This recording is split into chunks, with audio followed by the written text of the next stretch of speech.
Right now, we have Dr. Zuhdi Jasser, who I have been wanting to have on for quite a while. It's great to have you back on the program, president of the American Islamic Forum for Democracy. Dr. Jasser, thanks for joining me. Oh, it's great to be with you. Thank you. Okay, so Dr. J, I always love to I want to highlight as many moderate Muslim voices as I can.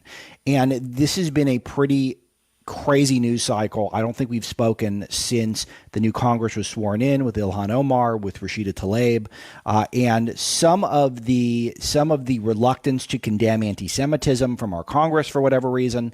And then now we are in the shadow of the Sri Lankan terror attack and the resurfacing of Abu Bakr al-Baghdadi. It's hard for me to pick a point to begin with you. So why don't I just give you the floor? Well, what's front and center in your mind right now?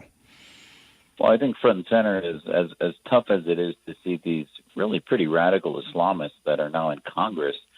I think in a way it's a blessing. This has been my world since I've been fighting political Islam since I was in high school and then college and learning about the Muslim Student Association. And then after 9/11, we formed an organization, and people said, well, why aren't you guys just against terrorism? Why are you for the separation of mosque and state and working against political Islam? And we said, well, the root cause, the conveyor belt of radicalization is not only these terror groups, but it is the Islamic republics of Iran, of Pakistan, of Saudi Arabia's Wahhabism. So all of these are cauldrons that are part of political Islam that needs reform. And I think America now, with two Congress people that have world views that look at America as the problem, that are just at their core anti-Semitic and anti-Israel, where they see the aid to Israel as problematic that needs sanctions, but yet they want to help Maduro and other fascist dictators. I mean, the whole world is upside down, and this is the Islamists that we've been dealing with in our mosques and elsewhere. And people have always said, well, even on the right, I'll tell you, they've said, well, it's not a big problem. Muslims are just 2% of the population. And we've said, listen, we have an opportunity to do reforms in America that could then change the world if we actually had tough love for our Muslim colleagues and held them accountable to the same values that we hold everybody else. Now, since Rashida Tlaib and Ilhan Omar have been in Congress, people are just like, oh, my God, this is radical positions. What's going on? And we're like, well, welcome to our world. This is the folks that are the establishment in the Muslim community that need to be exposed. And on a daily basis, people are getting an education into their worldview. So I think in some ways it's a blessing. It's starting to get some exposure. In other ways, you're seeing a lot of dysfunction in dealing with it. And you're starting to learn why her district, for example, in Minnesota, has the highest radicalization rate for Somali refugees going to fight jihad. It's not a coincidence that exists. It's not a coincidence when Sri Lanka happens that the Sri Lankans, that little cell in a country that had really no terror for 10 years, or even Islamist terror for decades, had this radicalization because there was connections to the Brotherhood's guide in Qatar and elsewhere.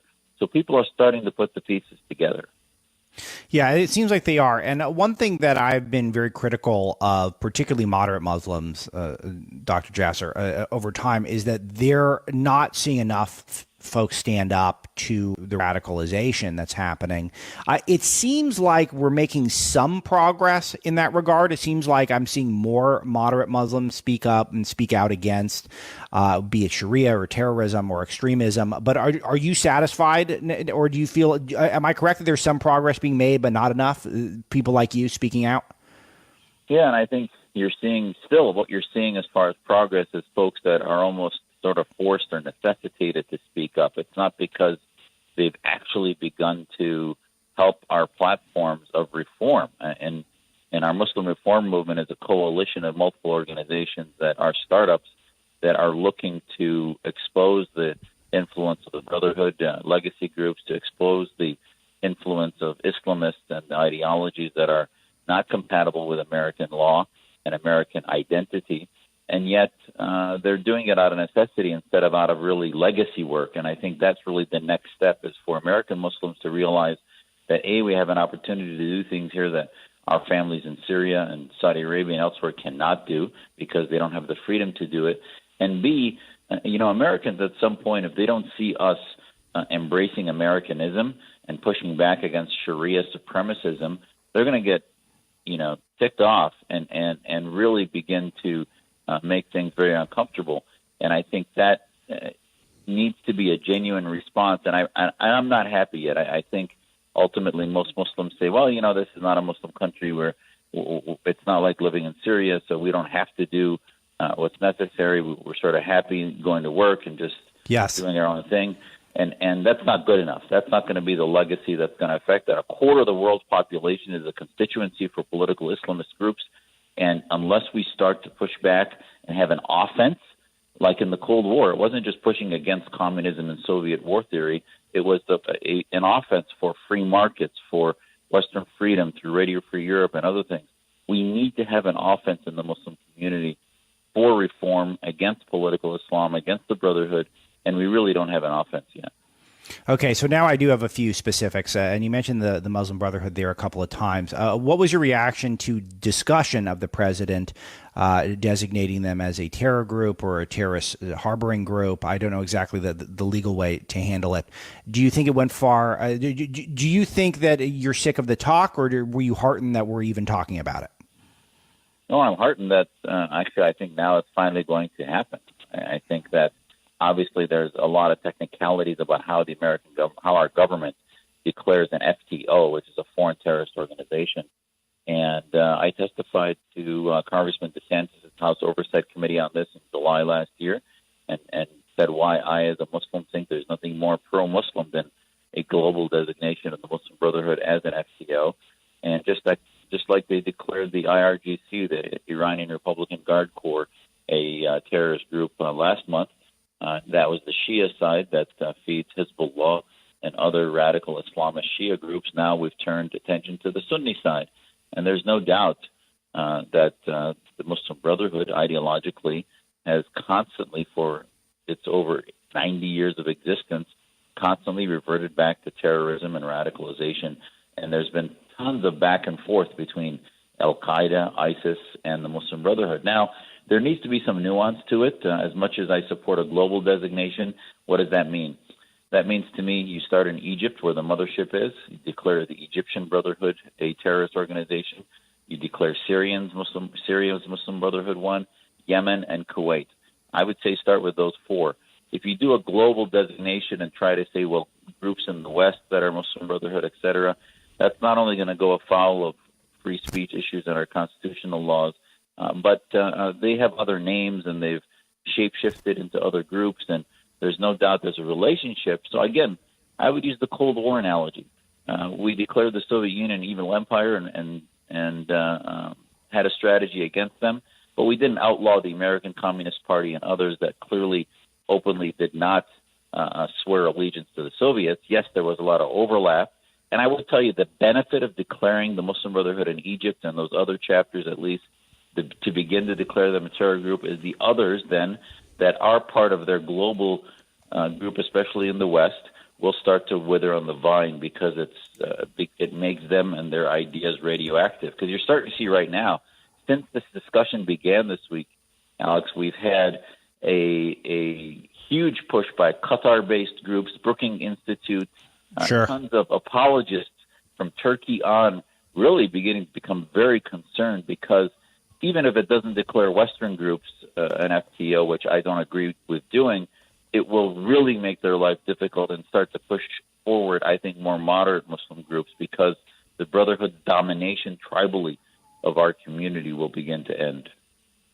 Okay, so by the way, Dr. Jasser has got a book, A Battle for the Soul of Islam, and I also dig that Dr. Jasser is a medical doctor, and not to mention a veteran author, et cetera. So always good authority on these things, particularly on the Muslim reform movement. I have a couple more specifics here that I want to get into. First of all, what was your thoughts on the burkini and showing up in the Sports Illustrated swimsuit edition this year? It seems a little lighter topic, I guess, but maybe not. I mean, what was your reaction to that?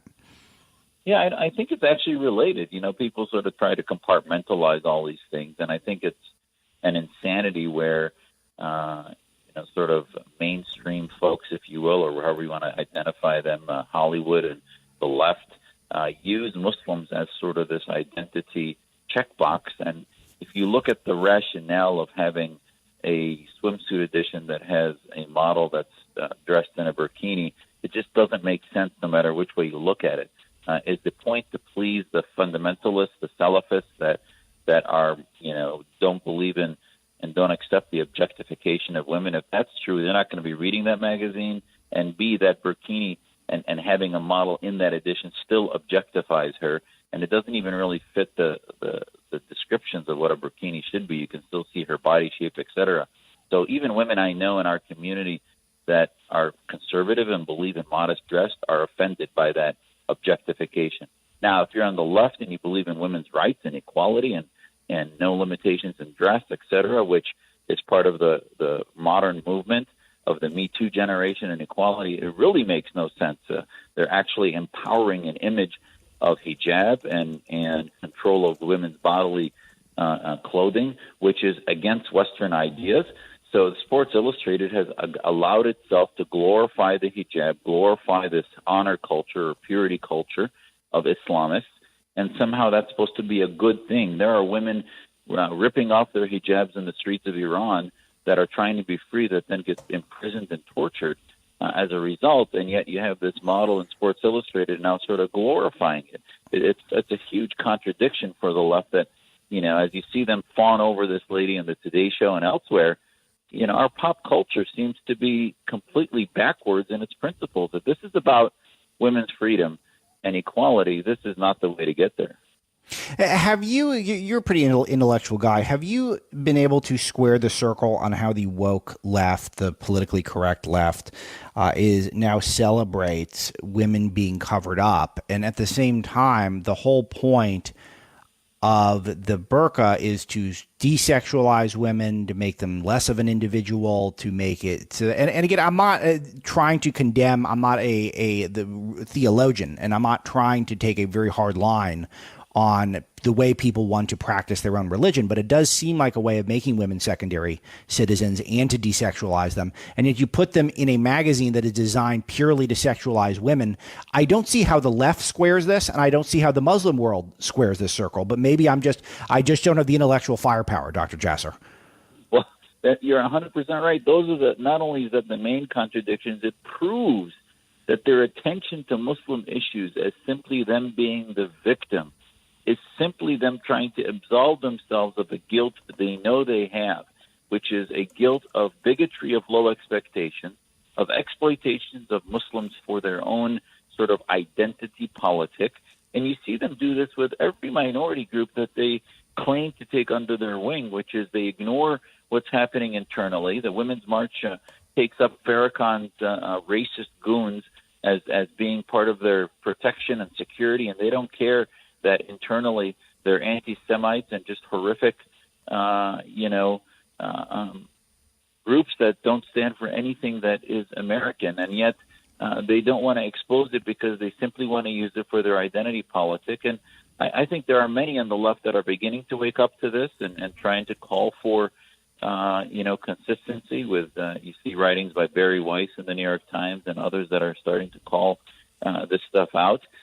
But it really is not enough, and they need to stop using us Muslims for a simple identity politic and start being consistent in their principles. Because, if you see why the Islamists now take the side of Maduro, there's the red-green axis globally.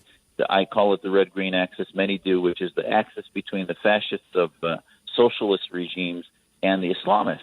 And you see them work at the UN, where they say America is the evil Satan and Israel is the little Satan, and they end up focusing half of the UN's work on anti-American and anti-Israel stuff, and that's because of the lobby of the red-green axis in the UN. And you're seeing the same thing happen in America, which is they just focus on other issues related to the right in America and ignore their own inconsistencies internally within their leftist progressivist movements.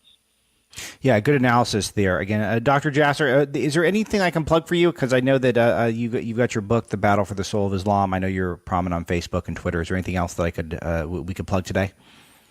Well, thank you. Yeah, my book, A Battle for the Soul of Islam, is, I think, a good summary. You see now Ilhan Omar was exposed, for example, about her position on Somalia and Operation Restore Hope. And I talk about that in my book. I would also have people follow us on Twitter at Dr. Zuhdi Jasser, DRZUHDI Jasser. We're always talking about projects and events that we're doing. And thanks for having me. It's always great to be with you guys, and I love your work.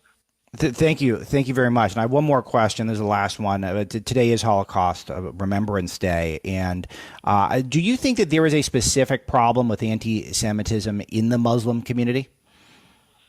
I do. I've actually testified to Congress on that back in 2014 on the roots of anti-Semitism. Islamist movements, for example, as bad as they are, have a percentage of 35%. We've seen this in the elections across the Arab awakening. But the Arabist fascist movements are also part of the problem. So it's not just political Islam, it's fascist Arabism. You combine them, the State Department themselves, which is no bastion of conservatism, the State Department themselves have a study out that shows that at best the rates of anti-Semitism across Muslim-majority countries is 88 to 96%. So why is that so high? Well, you have a confluence in the Muslim-majority community of Arab fascism with Islamist propaganda, and you end up, it's like in the Palestinian areas, you see the confluence of Fatah, which is a secular fascist Palestinian movement, and Hamas, which is a radical Islamist group whose charter says that they want to kill a Jew behind every stone. So between Islamic reform that still needs reform against some of the interpretations of passages in the Quran that are I think, misinterpreted and intentionally radicalized Muslims because of Saudi Wahhabi interpretations that are anti-Semitic, and then the Arab fascism of Assad, of the histories of, folks like Gaddafi and Saddam Hussein and all those. They weren't Islamists, but they were fascists who were very anti-Semitic. So there's a deep problem that we need to address, and you see it manifested not only in frank anti-Semitism, but you see it in subtle, which is not so subtle to me, but subtle to many, which is a condemnation of Israel in whole, support of the BDS movement, which is basically delegitimization of Israel completely. You see it through conspiracy theories and other things. And I think too many Muslims are silent on that sort of creeping frank anti-Semitism. Yeah, and I think that next time I'd love to go through some of the specific texts of the Quran and the Hadith, and we could go through and you could break down some of those key things that I think you could have alluded to just now. But we're out of time for today. Dr. Zuhdi Jasser, appreciate what you do, and keep up the good work. Keep us posted. Absolutely. Great to be with you. Thank you.